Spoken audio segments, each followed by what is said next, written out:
Bonjour, bienvenue dans cette nouvelle vidéo. Je recevais cette semaine une phrase dans la Bible que j'avais envie de vous partager et qui se trouve dans Isaïe 38.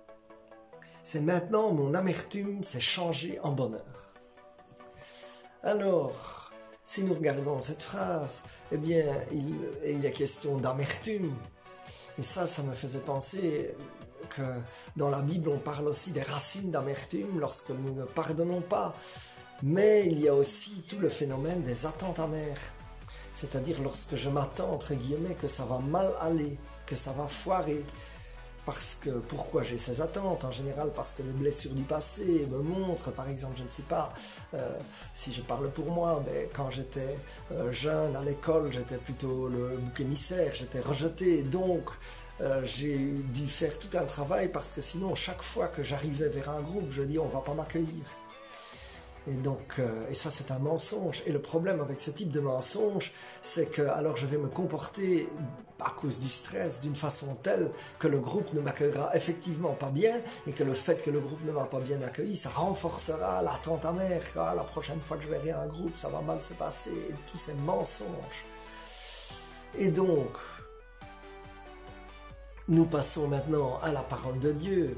Que dit Isaïe 38? Eh bien, dans Isaïe 38, le roi Ézéchias fut atteint d'une maladie mortelle.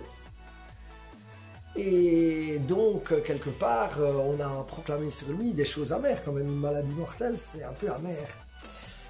Et alors, ce qui est très intéressant, c'est que le verset 2 dit « Ézéchias se tourna contre le mur et adressa au Seigneur une prière. Souviens-toi, je me suis conduit envers toi avec loyauté. » Et il ne put retenir ses larmes. Et donc, ce n'est pas une petite prière, olé olé, vite fait, bien fait, c'est vraiment une prière avec des larmes. Et mon frère, ma sœur, est-ce que tu as déjà prié avec des larmes? Est-ce que ta Bible est déjà humidifiée par les larmes que tu as eues en priant? Et c'est très intéressant de voir d'ailleurs que le Seigneur, il se laisse toucher par ses larmes, puisque dans le verset 4, le Seigneur répond « J'ai entendu ta prière et j'ai vu tes larmes et je vais prolonger ta vie de 15 ans. » Alors merci Seigneur, les larmes, le Seigneur il n'est pas insensible à nos larmes. Et donc, dans le cas d'Ézéchias, il prolonge sa vie. Et alors le Seigneur il est vraiment bon, parce que quelque part, eh bien, il donne des signes à Ézéchias, comme Ézéchias demande, puisque Ézéchias demande quel signe m'assurerait que je pourrais me rendre encore au temple du Seigneur. Et Isaïe lui dit, le Seigneur va t'accorder un signe.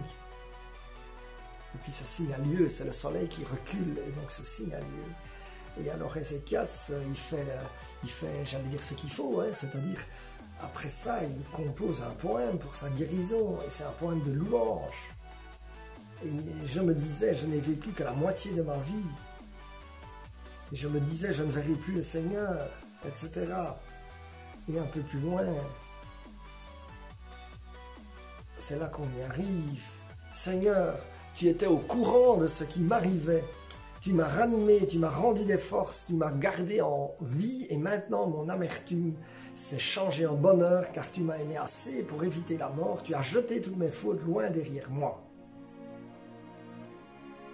Seigneur, tu m'as sauvé, nous te louerons donc en musique tous les jours de notre vie dans ta maison, Seigneur.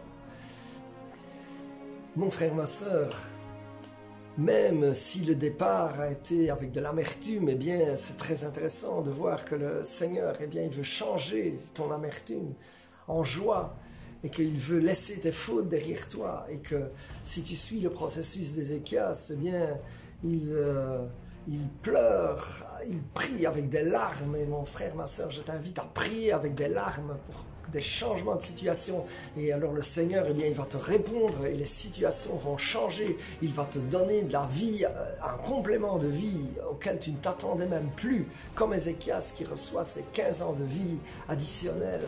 Et puis le bon plan, eh bien, c'est de louer le Seigneur exactement comme fait Ézéchias qui remarque et qui vit après coup de ce que le Seigneur a fait. Il remarque qu'il était condamné à la mort, qu'il a reçu la vie, qu'en plus son amertume a été changée en joie.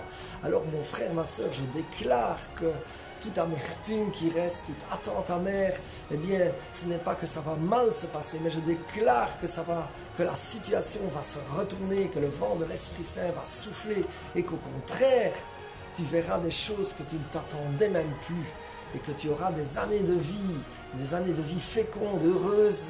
Au nom de Jésus, Amen, Amen, Amen.